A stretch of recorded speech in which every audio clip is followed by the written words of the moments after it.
Hi and welcome to SaliHughesBeauty.com. Thanks so much for joining us.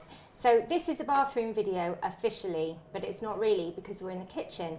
The reason we're in the kitchen is that we've come to see Jane Cunningham, who may more commonly be known to you as British beauty blogger, and she mainly keeps her stash, and you know what I mean by that by now, in the kitchen. It's where she works, and I actually thought it would be more interesting, and Jane felt it would be more representative of her. So same drill as usual, but we're in the kitchen, and we're very excited to be here. Hello. Hi, thanks for having me. Thanks for having us. I'm so glad you're doing this, because you weren't 100% sure, were you? I'm still not sure, but you're here, She's so let's go. it already. And why were you trepidatious? I don't know. I think this kind of thing is it's always very interesting, and I love the format. I mean, I always watch the videos, but when it's me, I'm not so good at having the focus on me. Yeah.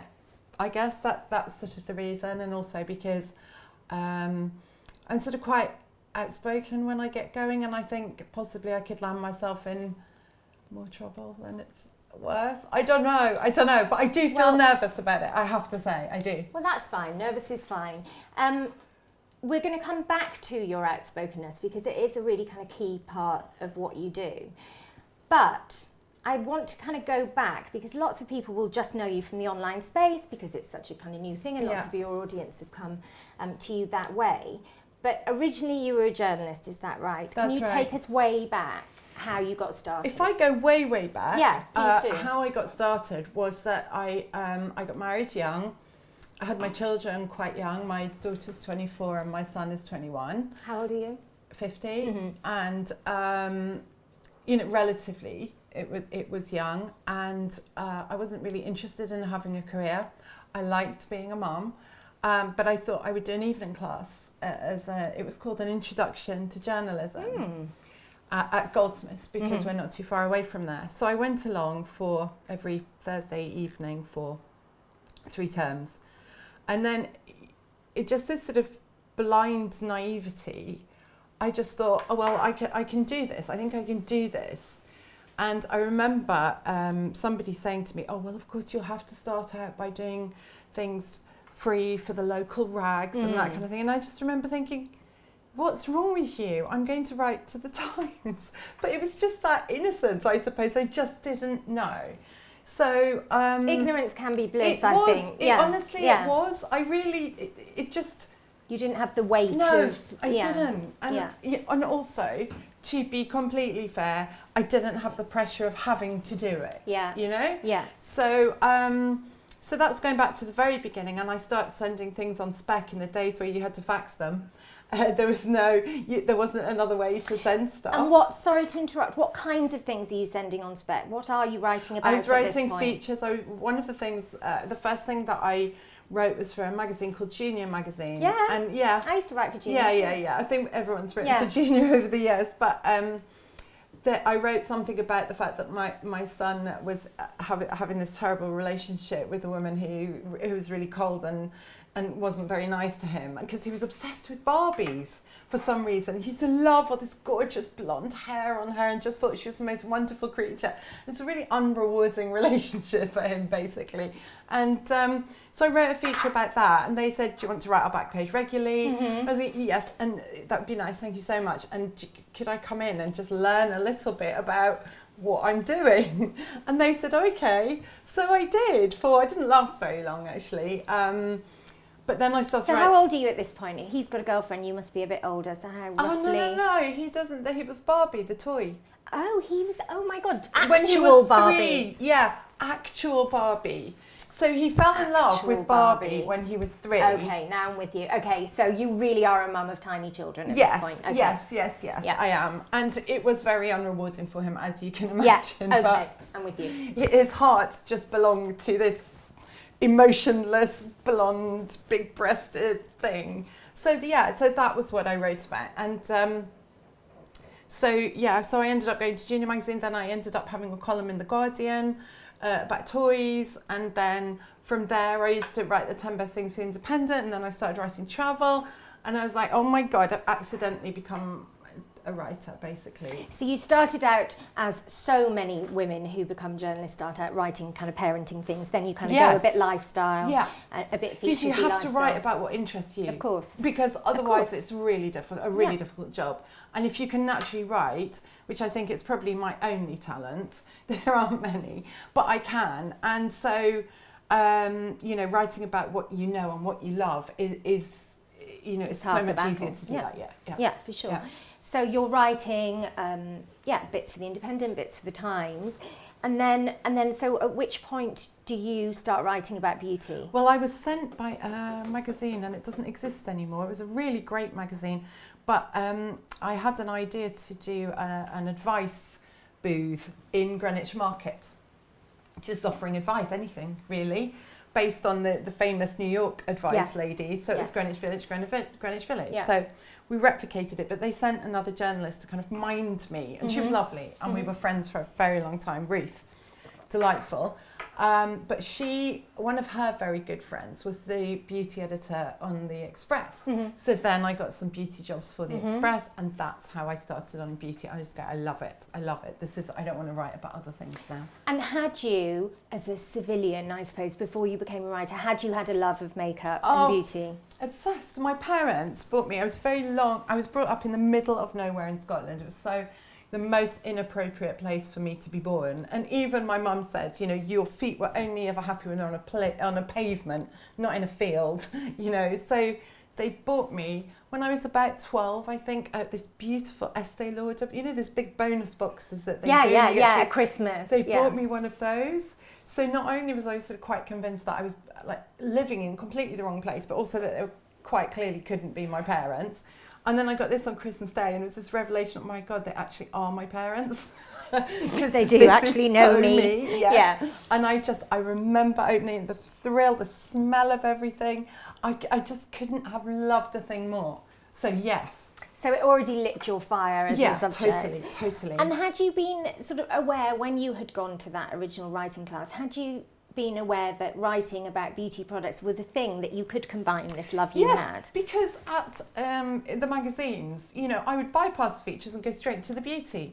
That's all I ever wanted to read about. So basically, you know, I was always paying for 2 pages because that's all I was particularly interested in. Yeah. So I didn't know that beauty journalism was a thing, I don't think. Yeah. Because you know, my memory of magazines, and I don't really read magazines anymore, my memory of magazines is just these lovely products with a few bits of writing next to it. Captions. That's the most predominant thing.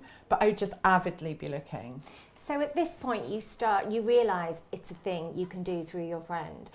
And you start writing about beauty for print publications, correct? And how long does that go on for until the big thing happens, the internet? Oh, really, till about a year and a half ago that I stopped. And I haven't, everybody thinks like I fully stopped, but I haven't. I'm doing some advertorial at the moment for The Telegraph, and I'm loving it. I'm absolutely loving it, because it's reminding me that actually that's the other bit of my job. Yeah. And that my sole job is not just blogging. But I love my blog. But no, I didn't stop writing for Metro until about 18 months ago, and in the end I just couldn't do both.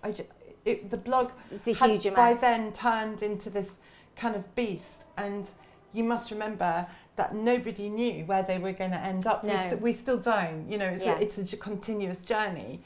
And I just didn't know it was going to be so sort of overwhelming in terms of time and size, and also, you know, my family, my pets, my everything, just trying to incorporate everything.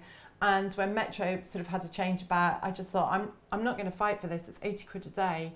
It doesn't matter. It's not enough for what I do anyway. That's a scandalous fee. It is. That was my fee, though. Speaking journalist to journalist, I'm quite horrified. I know, but I kept it on for the PRs because the PRs loved it. Sure.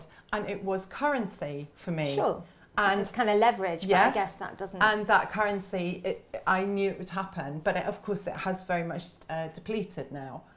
So what made you decide? So the internet happens, as you say, none of us really know what's going to happen. I have certainly been in meetings many years ago where people are like, it's never going to take off. I'm sure you've had those conversations yourself. At which point do you decide to start a blog, and why? Because blog, it wasn't even a thing. No, but I'd been watching the blogs in the US. They were a bit ahead of us, a few years ahead of us. And I was absolutely fascinated by them. The first one that I followed was a girl called, it was called Blogdorf Goodman, and it was the tale of a girl with too many coats. And I just thought, yeah, I can really relate to you. Yeah. And she wrote about beauty, and I just loved what she was doing. And then the New York Times ran a feature about how a blogger had got fired for, she was also a magazine editor, and she'd posted about some of her swag or something, they call it goodie bag swag, whatever. And I remember thinking, oh, wait a minute, this actually looks quite exciting. So I made my own... Why does a newspaper or magazine care about a little old blog? Exactly. Yeah. So I made my own blog on blogspot.co.uk, which The is... URL was about that long, wasn't it, for people to... And inconceivable, because I'm so useless at tech. I think it's the only successful tech thing I've ever done, was make a blog. And I just started from there, and I started it off anonymously. But as is the way, another journalist decided to out me in print. And so I just had to go, okay, fine, it's me. Hands up. What are you going to do? So how long ago was that? When was your first post? Can you remember? Ago. 8 years. Yeah. So you're a really early adopter. Yeah. And what did you see as, I mean, that's very early on in the game. There are very few bloggers at that point. I was one of about 10. Yeah. So at which point did you think, I'm onto something here, this could be an actual job? I have never thought that. Every day, it's like, I would say, it's like walking around a corner. You just don't know what's there. And I still never feel that my path is straight ahead. I feel like I'm always going around a corner. I don't know what's there. I really don't know. But you stopped writing for, so 18 months was your I last stopped regular... pitching out. I didn't pitch out anymore. I haven't pitched out since then. So how do you make your living? For those of us who aren't in the industry, I think it's possibly quite a confusing job for people. They can't quite work out how it all happens. How does your job work? How do you make your income? So I make income. I take ads on my blog, actually, although I'm thinking maybe I'm not going to do that anymore because, as I say, things change so quickly. Sure. But I take ads on my blog. I take some sponsored posts, not many. I mean, 98% of what goes on my blog is not paid for in any way. I work with brands, I do consultancies, I do all kinds of, interview. Like I did something for Google Plus with Charlotte Tilbury, so I interviewed her for that, and it's bits here, there, and everywhere. Really, I'm just trying to think of my invoices that I've recently done, and a lot of it is working with brands, but it's very, I'll choose who I'm working with. I've said no to something very lucrative only this week. So I just thought, I just can't style this out. I've spent 8 years building my reputation. Well, I it's can't over. blow If it you now. style it out, it's over. I don't want to. Of course. So I just felt, no, I can't. Honestly, I can't do that. So I had to pull out of it, which was quite painful, really. But, I'm not in the big earning league. I know there's a kind of sort of thought that anybody who's online is absolutely rolling in money, but I'm not. But a couple of years ago, my husband was made redundant. And it was actually the first time in my life where I thought, shit, your safety blanket. I'm actually responsible now. And, maybe that I've been very fortunate. And, maybe you say I've been spoiled. I've never had to, but I've been with my husband since I was, 21? So I had a brief sort of maybe 3 years of ever having to support myself. But he got made redundant, and I just thought, shit, now I'm in charge of bringing in the money. And although I have never worked so hard as that yet, it changed my attitude towards earning money as a blogger. How so? Because it made me realise that what we do is worth something. And it's because I had to think that, and I'd never quite had the confidence to think that in quite the same way. So I did go through a bit of an aggressive stage where, no, pay me. But then now I sort of calmed down again. But that did allow me to look at what the financial potential could be. But really, before that, I'd been a bit laissez-faire about it, really. I wasn't kind of going, we have to pay me. I'd just be like, oh, you want to pay that? How nice, thank you, It's interesting, isn't it? Because we read so many things. I mean, obviously, certain newspapers or news outlets are really, really obsessed with how much bloggers earn. I'm certainly not going to ask you that. I don't care. But newspapers and lots of journalists are obsessed with the idea that bloggers are earning money, which I find quite extraordinary because it's a job. Why wouldn't you? Why wouldn't you? Well, if you were making fries in McDonald's or if you're running Yeah. a company, whatever you do for a living, you would be paid for it. So blogging But there are expenses to blogging. Huge It does expenses. not come, Yes. you know, it's not as though there's no expense. I have this lovely guy called Tom, who's also a blogger at he's has a grooming blog at Manface. He does all my tech, but he's on a retainer because I need, you know, if it Service goes down, days. I need him right now. I pay for, well, you have to pay for to own your site. You have to pay for, I go through a laptop every 2 years easily. I mean, if I'm lucky, I'm lucky if it lasts 2 years. Yeah. So I don't have an assistant. What I've chosen to do is have more sort of help in the house that benefits the whole family. Yeah. To absorb some of your workload. Exactly, to absorb that aspect. Yeah. So that needs to get paid for. Nobody pays my bus fares or travel, to go to launches, and I'm going everywhere. And if I need to jump in a cab because I'm running late, it's me paying that. You know, there are actually a lot of expenses. An accountant, I have to pay an accountant. I have to pay, loads No, of totally. things. I pay for all of those things too. Yes. Yeah. Don't have to convert me. But I do think it's interesting because there is this sort of weird sense in certain quarters of the industry that you should be doing it for free. That everybody should be doing it for free, when, as you say, there are vast amounts of it. Also, you're making money for other people indirectly. Exactly. Yeah. Exactly. But I used to think that. I used to think there was something not okay about accepting money for blogs, but blogs were really different back then. They were much sort of purer in their form because they were so much earlier on in the process. And I really did used to think, no, you shouldn't. But then it became very clear that everybody wants something from you all of the time, and sometimes you have to pay. If you really want it, then let's work together on it and collaborate and let some finances take place. And I always declare, because I'm proud, I'm very proud of what I've achieved. I'm very proud to work with brands. I will never not declare. There is a lot of people who don't declare. But my choice is that, you know, I've built my reputation on being 100% honest, and I will continue to do so. That's what I wanted to talk to you about, because actually, as much as I've just said, there are lots of people who think bloggers should earn no money and shouldn't be able to turn a blog or a digital presence into a business. But also, there are lots of people who I find, because I occupy a funny space, I'm obviously a journalist, but also I'm online, you know, and I'm a newspaper journalist, not a magazine journalist, so it's all very different.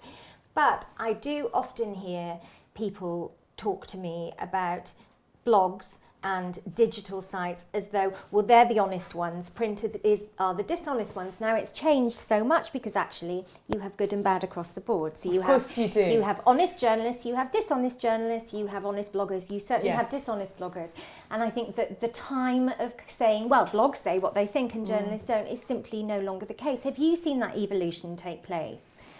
Do you know, Sally, it only takes place in newspapers, where I think you're much freer to speak as you find. Oh yeah, no, I totally am. In the cover of it in a magazine. Sure. I think it's very different for magazines that are very dependent on beauty budget. And if you look at some of the massive brands who've this year gone, right, our new budget includes absolutely no spend and print.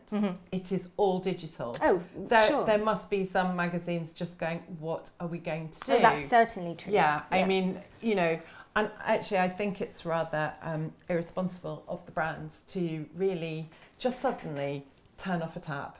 It's not fair. But anyway, moving on. I think I read a magazine the other day. I must have been at the dentist or something like that. But you know, there was something about get gorgeous golden pins with this amazing. And I was like going, they're still doing that. I can't believe they're still doing that. I was really, really surprised. But I think many journalists are very constrained by what is. Because they are so ad dependent. But saying that, you get some beautifully researched features. I'm thinking about, I was on some judging panels and looking at journalists' work, and there was some features there, and I actually kept my book, because my judging book was about that fat, just thinking, I have got the world's best beauty advice in this book. It's phenomenal, and I still have it. Yes, I think certain magazines are very good at playing to the strengths of a magazine space. Yeah, so, for absolutely. example, you can read a 2,500 word piece in red on Botox, for example, Yeah. that's so well curated Yeah. and so well put together. And Annabelle has spoken to great doctors Yeah. and NHS people and has brought together something, and it's kind of playing on the strengths of a magazine. But yes, so I think that blogs have sort of replaced the news bites and the reviews, because why wait for a review in a magazine, I guess, when you can... Is that something you saw a gap? No, what I saw a gap for was that there was a need for truth. Yeah. Because everything, I was really a consumer. So if I saw it in a magazine, I wanted those gorgeous golden pins. And then when I didn't get them, it's quite disappointing, really. Having spent 30 quid. Yeah, because beauty is not a cheap hobby to have, No. believe me. So I felt that what I had, it was just such a defining moment. I had this ridiculous conversation with an editor where she said, Jane, you've talked about this blue eyeshadow. And she goes, we want to call it iridescent. Is that okay? And I was going, well, it's not iridescent, but if you want to say it's iridescent, it's up to you. Mm-hmm. You're the editor. Mm-hmm. And she said, well, if it's not iridescent and it really is blue, what am I going to do? And I said, I don't honestly know what to say to you. Why do you want to call it iridescent? Just having this stupid conversation, just thinking, bizarre. I just need to do my thing. I just need to start doing my own thing and talking truthfully where words don't get changed because it scans better in a paragraph. That's so ridiculous. And also I used to have to do this giving numbers out of 10 on products. Oh yeah, well that's just bullshit. Yeah, yes. yeah. But I would really, really do my best on it, and then they were going to change all the numbers. Yeah. So because there were too many sevens. Yeah. So really, it was that sort of thing that really started to grate with me, because I thought people like me read this and they go, "Oh, I'm going to go and get that because it's scored really highly." It's a big responsibility. It is, and I did take it seriously. But there's not, when you're not the editor, there's nothing you can do. Nothing. Yeah, I suppose when people hire me for journalism, they don't hire me for that kind of thing, because it's not what I do, and I think when they commission me, they know what they're going to get, and they know it has to stay the same. My beauty work has only ever been pushing, product, great, like 10 great shampoos, 10 amazing moisturizers. Yeah. I have never done these hugely lengthy features because of being on newspapers and they just want a column here or a column there.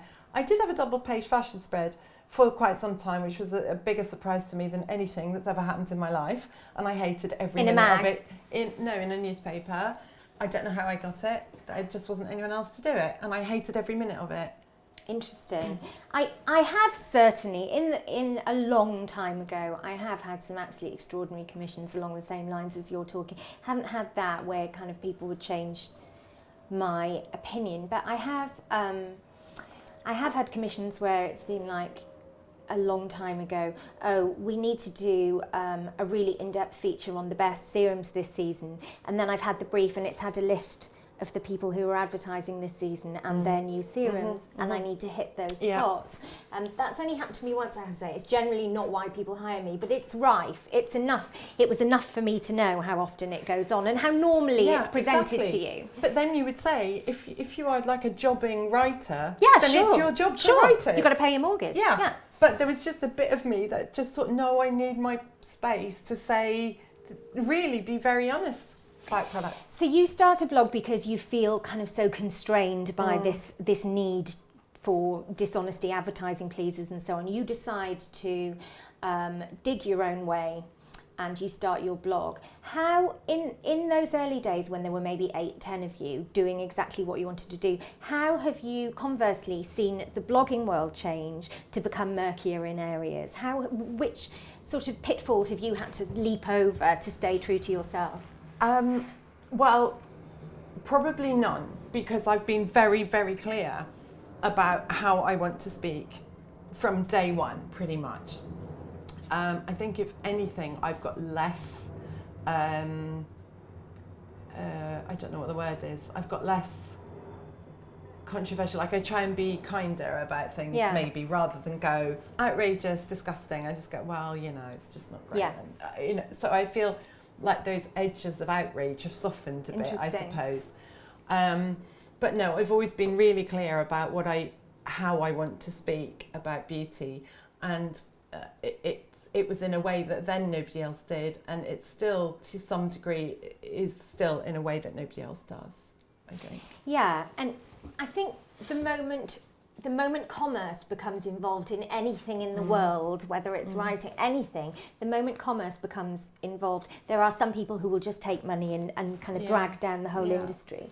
And you've obviously been very careful to remain true to what your brand is, what you set out to do, what people know you for. But we all see things going on across the industry.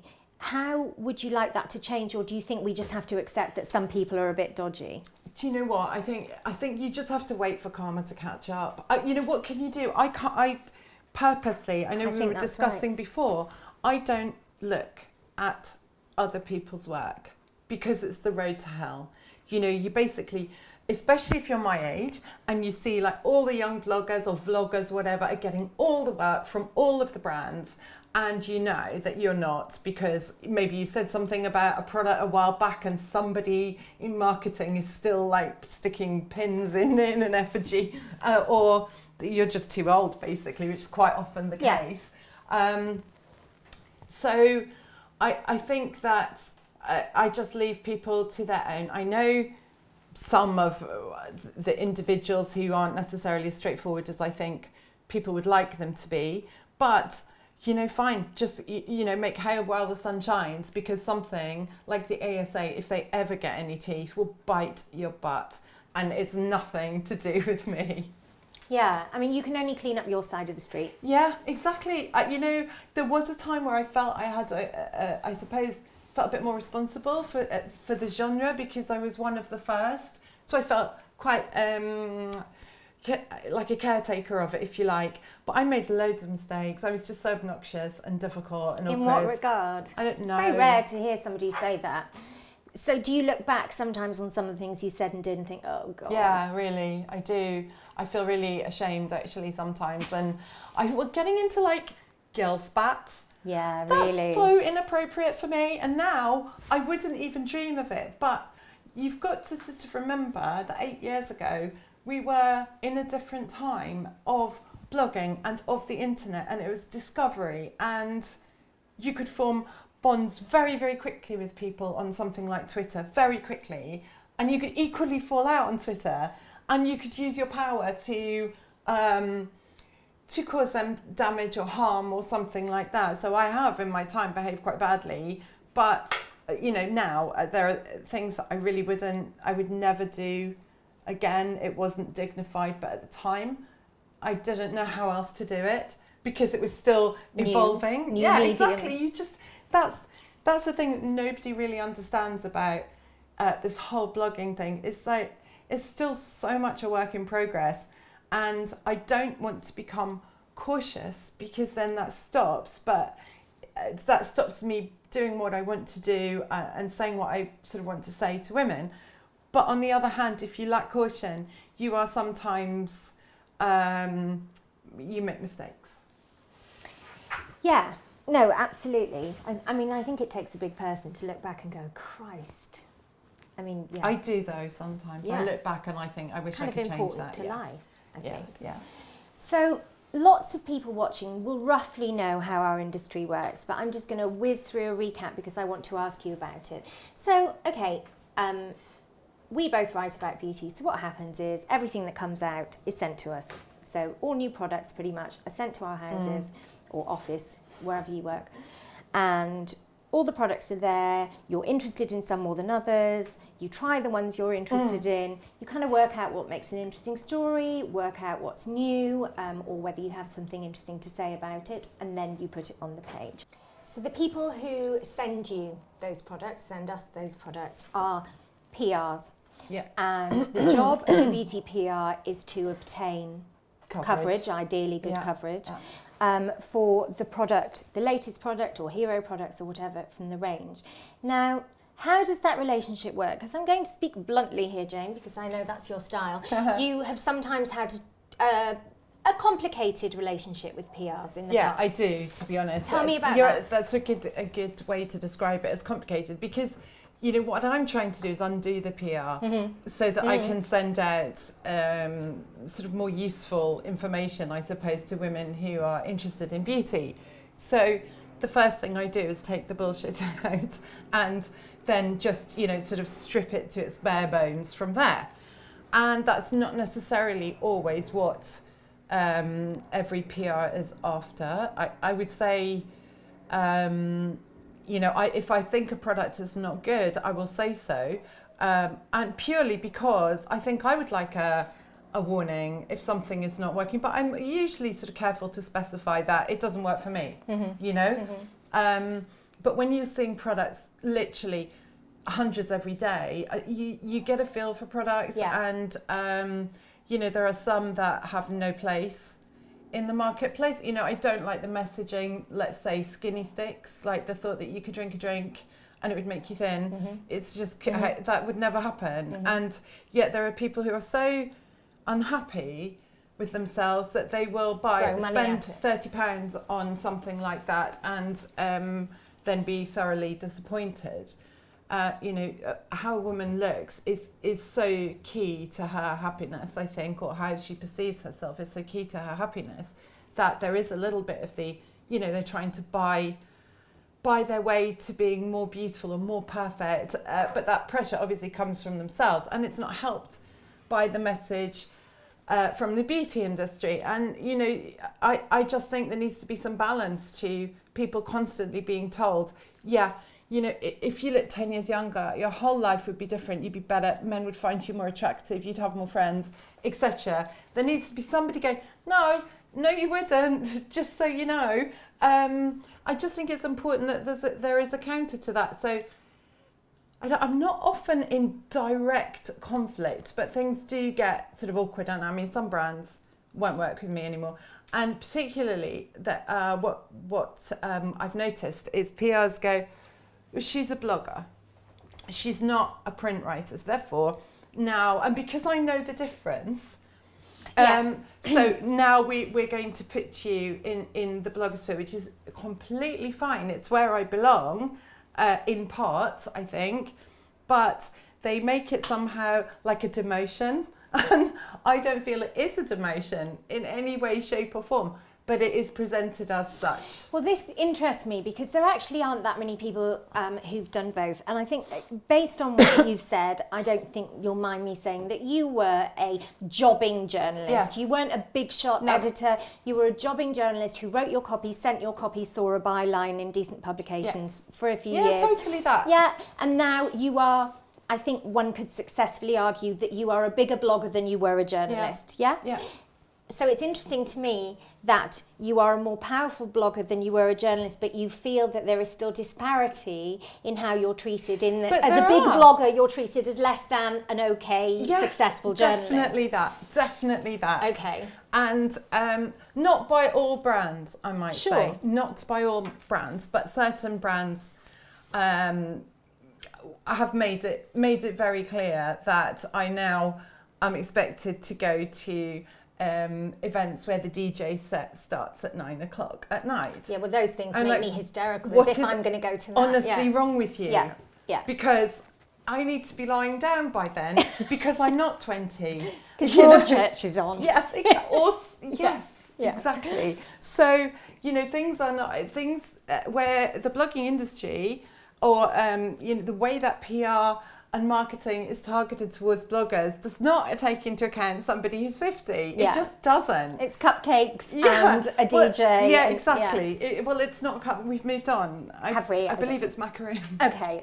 For now. But anyway, so it's not really it doesn't feel appropriate. It's not a situation that I feel comfortable in. So I tend to not go and then get told off for not going. So like, I'm sorry I didn't come to your DJ set. I don't know what to say to you, but I needed to be in my pajamas at that time. But you do get told off for not going. See, I'm never told off for not going. No, because you're print. They would never tell anybody print off, but I'm a blogger, so therefore people feel that they have more of a right to make assumptions. And, you know, while there are events that are very appropriate and really fun for the younger bloggers, I feel, well, if I'm going to spend time with 20-year-olds, I'll spend it with my 20-year-olds, my own family, not someone else's. And I love seeing younger bloggers, and they're so industrious and they take it so seriously, the majority of them. And as I said to you before, you need a lot of skills to be a blogger, and actually blogging is a skill builder. Of course. You know, you need to be able to edit photographs, or you need to be able to take photographs, edit them. You need to understand HTML. You need to understand coding. You need to be able to build a blog. You need to be able to understand content. You need to be, engaging. You need to do lighting. Yes. Yeah. There is so much to it. I think a lot of people still think it's the girl in the bedroom, we're just faffing about with makeup, but I'm absolutely a champion of young people who get themselves up and out and actually are doing it, because it is not easy to do. It's not as easy as it looks. No, it's certainly not easy to do. I get a bee in my bonnet about people criticising bloggers, just because I am not a posh girl, and I am not somebody who entered the media with money, and that was something you were able to do in the 90s. Yeah. I entered the media with no money whatsoever, no financial assistance, and that is simply not something that you can do anymore in the media. No, you can't. It is, however, something you can do with blogging. You can make something of yourself. Exactly. Online. So anybody who has access to a smartphone, and ideally a laptop, can set themselves up as a writer, even if they're not very good, or if they're already good, or if they're learning their skills. You can do that if you have access to a smartphone, which most people these days are lucky enough to be able to do. Whereas in my day, you could enter the media in that way, and that is pretty much a closed shop now. Yeah. So I feel that blogging is a more egalitarian way for people to break into writing. It absolutely is, and actually, if you look at social media as a whole, there's a place for everyone. And I do quite a lot of, sort of motivational talks with students and that sort of thing. And actually, quite recently, I had one young girl going, she said, I'm so dyslexic, I can't have a blog. And I'm like, you can have Tumblr and you can make it awesome. So there's something for absolutely everybody there. Yeah, you can make videos or whatever exactly. it is. What are you looking for when, you and I first met because we were doing an event together. Well, I think we'd met briefly at a launch or something, but we properly talked for the first time when we did an event together, and we were talking to small, tiny brands who wanted to get more coverage, and they were asking us how they go about it. Can you just recap briefly what you're looking for when a product comes in? Well, I have to, basically, I see my blog now really as a service provider. So I'm very aware of what my readers would like to see.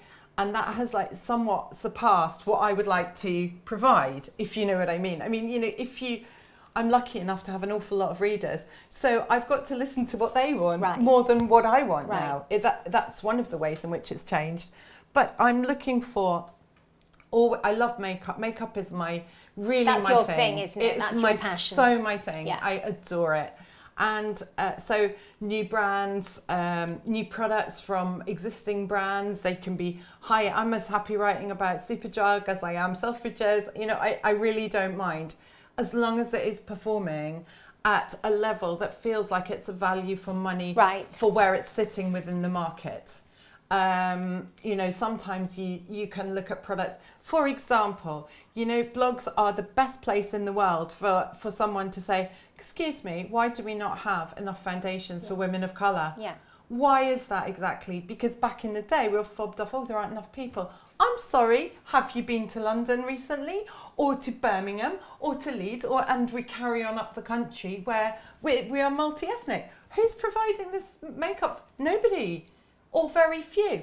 And it is really starting to, you can take a message like that and you can watch it filter through. And now we just starting to see a few more here and there. It takes a long time, but things do change. And I have had brands come back to me and say, on the back of your review, we changed this and it has become better. Yeah, that happens to me too, and it's a very gratifying thing, and it does hammer home the responsibility you have and the power you have, in that if you have, I'm sure we've had a million conversations where brands have said, we tweaked that formula, or we introduced these shade ranges, or something you said inspired that product, and that is a really stark notification that actually what we do does matter. I know, but I always find it really odd, because the actual day-to-day job of blogging is me here Yeah.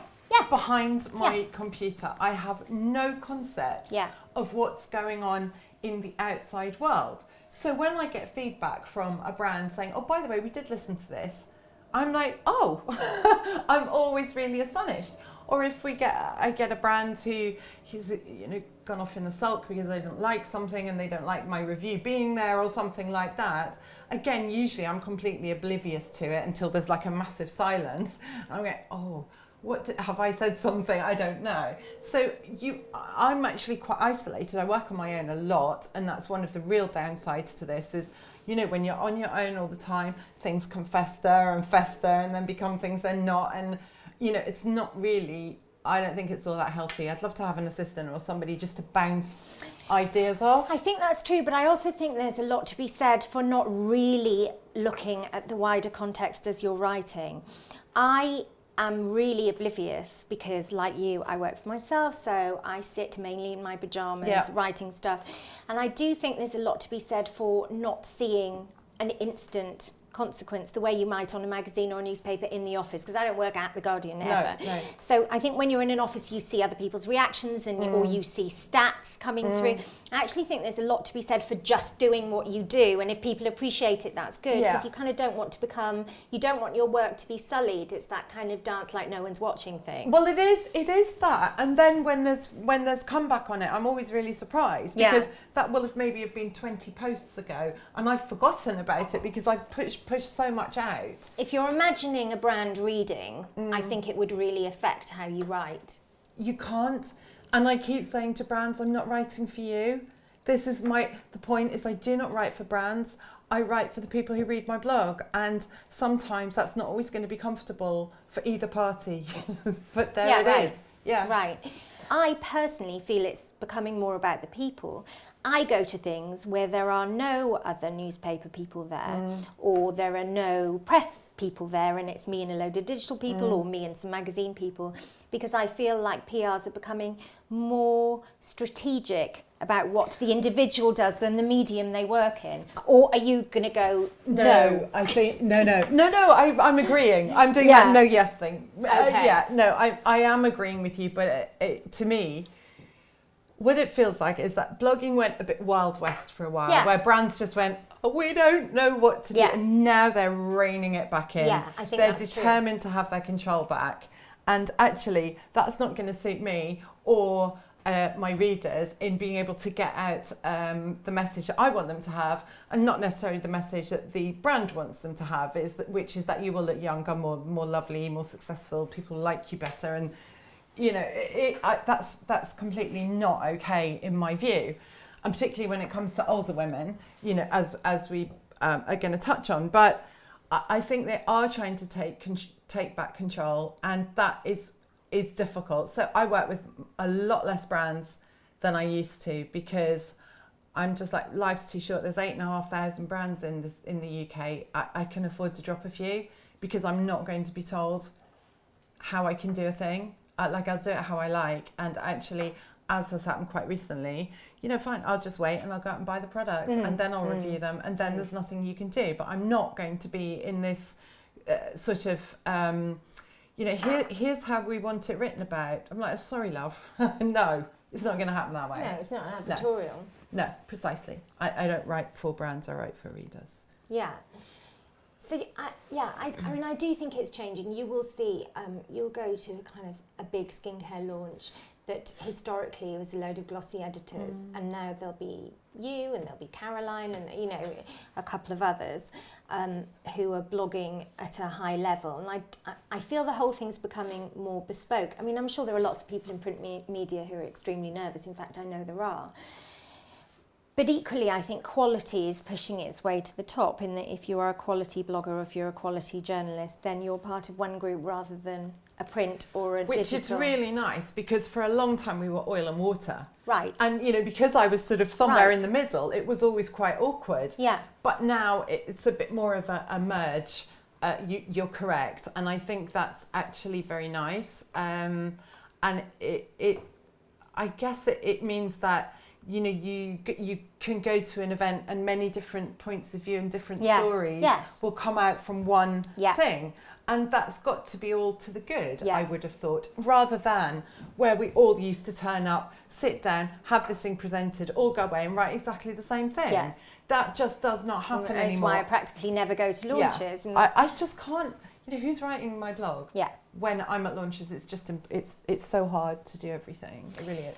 I mean, for years and years and years, I think it's only really been in the past 2 years that I've attended anything where digital people are, because we used to be corralled off into our separate areas. Yeah. So there would be a press event and then there would be a blogger event. But journalists did traditionally used to be quite hostile towards bloggers, to be honest.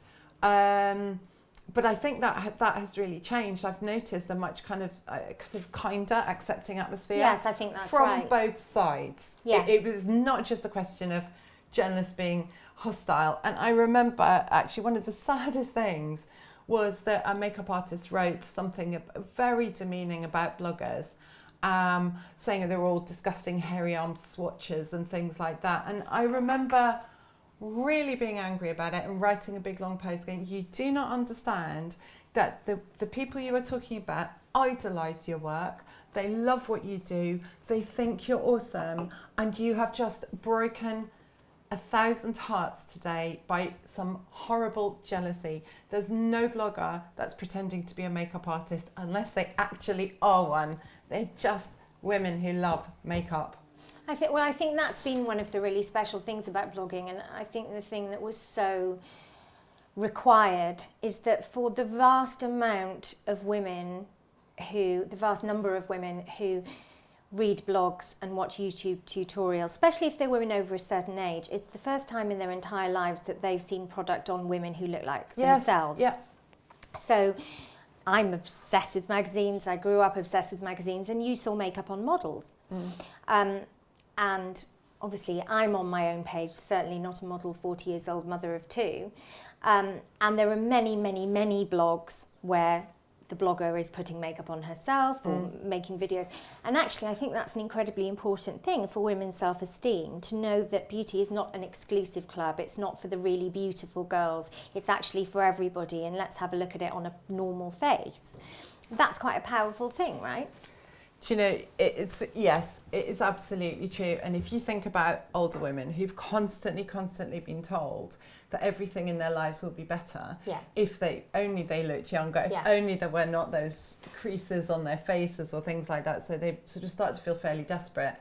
It's actually about improving mental health as well, because once you start to see women who look like you realise that the models in the magazines truly are unattainable. Yeah. You're never going to get that lighting or that makeup artist. Well, they don't look like that. No, even the amazing models don't look like that. Exactly. Yeah. Even if you buy the lipstick, it's not going to help. So to see people like yourself, or to hear people like yourself, I think it's so much more of a positive thing. And who knew that the world was so bursting to talk about beauty? But, we all love it. There are my really strong point is like, enjoy the beauty industry, but don't let it take advantage of you.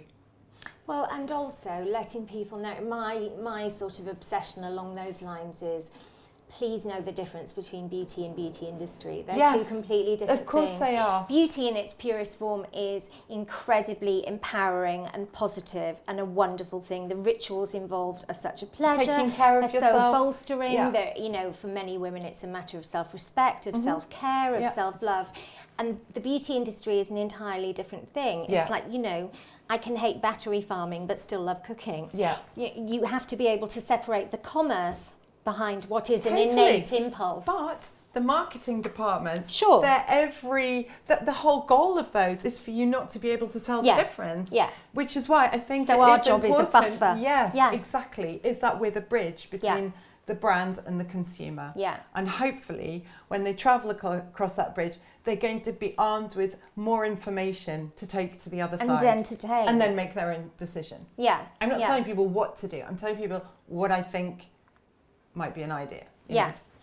I think that, we all kind of have our thing that sort of spurs us on. And, mine is the number of people working on a broadsheet, the number of people who tell me, how can I, be a clever journalist on a broadsheet and write about such stupid stuff? And how can I be a feminist when I write about such stupid stuff? Why would anybody care enough to challenge you on that?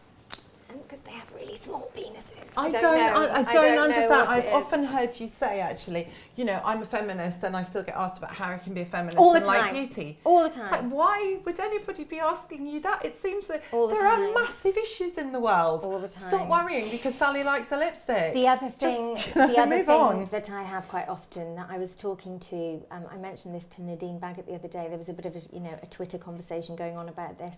I did one event last year where the chair said, well, of course, lots of readers will know that you're also a proper journalist. And this is something I've encountered a lot. Well, I mean, you do write about beauty, and that's very nice and everything. But also, you're a proper journalist because I also write about other things, and this is something that I encounter a lot. I suppose, if you have a cause that really puts fire in your belly, it's how we treat women of age and maturity. Yes, but I've had to get to 50 to be able to feel that way. Right. It seemed actually rather less relevant when I first started blogging than it does now. Because it's only really then that you're being spoken to, and you're actually quite pissed off by the way you're spoken to. Totally. Yeah. So really, I won't. I started a website called The Beauty Plus for older women, which I then shut down and absorbed into my site because I just thought, well, hang on. I think what I'm really looking at is age neutral beauty. I don't think if I'm creating a special site for women because they're older, then I'm being as guilty as anyone else. I brought it into my site where there is information there that it may be particularly pertinent to the over 50s or whatever, but it's in the family. It's kept in the family. This happens to me a lot. People will say, why won't you write a column for older women? And I'm like, this column is for you. Unless I'm doing a very specific column about, say, retinol, or I'm doing a teen skincare column. If it's really, really super specific and it's not for everybody, I will make a point of mentioning that. But a lipstick column is for you. Of course it is. You know, a mascara column is for you. An exfoliant column is for you. Yeah.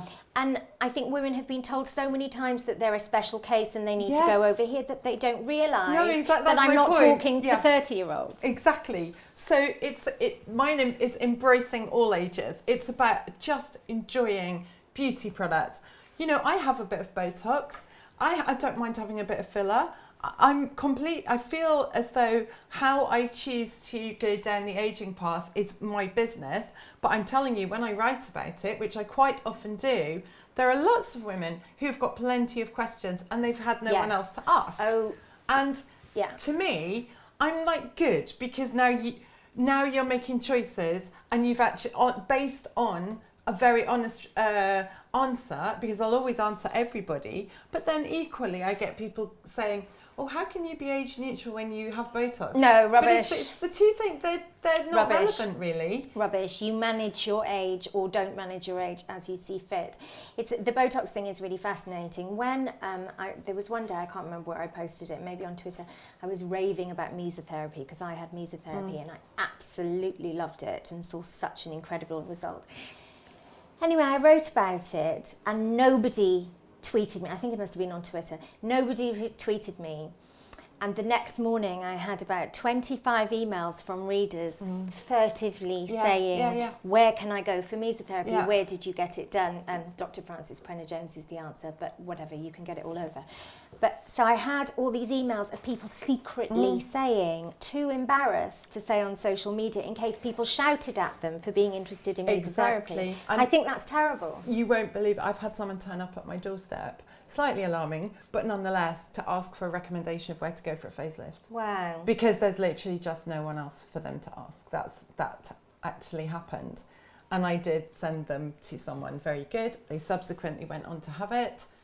They're happy. Yeah. You know, it was absolutely fine. But I think that beauty is largely age neutral. There are physical changes that take place that mean that you have to, you know, that certain ingredients will be more beneficial and, you know, but I just think that women should be able to age as they please, and if they don't choose to do Botox or whatever, so what? It's up to you. Totally. Do as you please, because for so long we're told you have to look a certain way in order to be acceptable. Mine is like, if you want your chin hairs to grow, you knock yourself out. None of my business. But just do it how you want. I do love a chin pluck though, don't you? Do you know, so gratifying. Do you know what? It's the bloody ones on your neck. I go no, like, I'm not there yet. No, right. Well, I sort of go like that quite a lot just in case one appears. And so if I'm doing that, it's just because I'm having a gentle sort of feel. And I do it regularly enough to think, no, there's nothing there. So there was one about a foot long. Yeah, you come Where across did that one. come from? Yeah, Just yeah, somehow yeah. overnight. Yeah. It was just... They are so rapid. They can... I don't know where it had been hiding, but anyway, the same with that, is I do that quite a lot as well, just in case they kind of pop out. But it's part and parcel of your hormonal life that things like this are going to happen. You're going to get hairs in places you don't want and lose the hair in places you do. Also, and I say this with great respect because I level the same comment at myself, not all about you. I'm not into contouring, but I'll tell you what the best contouring product exactly. is. It's my job. Exactly. It's my job. And when you're saying about blogs being about you, my blog is not particularly about me. You won't see me doing my makeup. You won't see a lot about me and where I went at the weekend, for example. You know, I try and keep it pretty focused on my thoughts on beauty, but people won't know an awful lot more about me other than Periscope, where I've just sort of started to be active on that. And because it's a much smaller audience, I feel happier and much more able to be, I don't know, myself, I suppose. Yeah, I think the social thing is very interesting. My Twitter, because I was quite an early adopter of Twitter, and before I did this job too, I was a proper journalist then. Oh, well done, Sally. No, before I was just free. I would do freelance things about beauty, but not really. I didn't have a beauty column or anything. And I mainly wrote columns and features. So my Twitter was always really opinionated and sweary and outspoken. And because it started as that, I've never had to adapt it. But I think for lots of people, the beauty thing and the fashion thing took them so by surprise that it's hard to know who to be socially. Yeah. I mean, I think brands know what they're getting with me in that I'm quite sweary, and if they're a very sort of anodyne brand who can't cope with that, they're not going to like me, and that's fine. Yeah. But I think lots of people landed themselves in a situation where they had a gazillion followers who expected them to be the way they were on a makeup tutorial. I know. And also, the thing about that is like that. In my eyes, there's a very clear definition between readers or followers or viewers, whatever you like to say, who are interested in the person, and then readers, followers, viewers who are interested in the product. But I tend to try and keep mine much more product focused. And I don't tend to talk about myself so much. I mean, I might say I've been on holiday, but I won't say where I went, what I did, that sort of thing terribly often. Although I will say that one of my most commented on posts was when my dog died, and people were so supportive, and they were just so kind and lovely. And a lot of the times, I've said that there can be this feeling of isolation, and actually at that moment I felt, people really are there, and that was so nice. For me, it was really, really delightful and quite heartwarming, and I was really happy about it, actually. Yes, yeah. I mean, occasionally you are reminded, aren't you? Occupying the digital space is such a faceless experience. It is, a lot of the time. And every now and then somebody says something very human and supportive, and it reminds you that we're actually all the same. I know. And we're just dicking about on our phones. Exactly. It's true. But it was really, it was really a chance for me to appreciate them, if you know what I mean. I mean, I do appreciate the fact that people read my blog all the time. I'm so appreciative of it. But there was a bit of their personality coming back, and just in the fact that they wanted to be kind and they wanted to be comforting. And I was just very, very touched by that. Yeah, no, it absolutely is moving. It's very good to be reminded of that every now and then. We sort of, as you said earlier, we do such kind of isolated jobs in many ways. Yeah. And I think people don't realise when they talk about being on social media and you've got loads of followers, as though this you just absorb people liking your posts, but actually it brings a lot to you in terms of human company and human interaction when you do a silly job like we do. It's completely a mutual thing. I get so much from doing what I do. I don't want to ever to sound like it's a burden or a cross to bear. It's absolutely not. I get so much from what I do. I think I'm really lucky. Oh, we're incredibly fortunate. Yeah. One of the ways in which we're fortunate, which I also never, ever, ever forget, because I think it's so important that if you write about beauty products, I think it's really important that you're still excited by beauty products. I find it really depressing when I meet people who write about beauty who don't wear makeup or who don't get the thrill. I think when the Jiffy bag comes, you still have to feel the I know. when you open, and I still feel it Yeah. after 20 years. So I want to have a look at your stash of products. Okay. And you can talk me through your system, because I have a system in my house.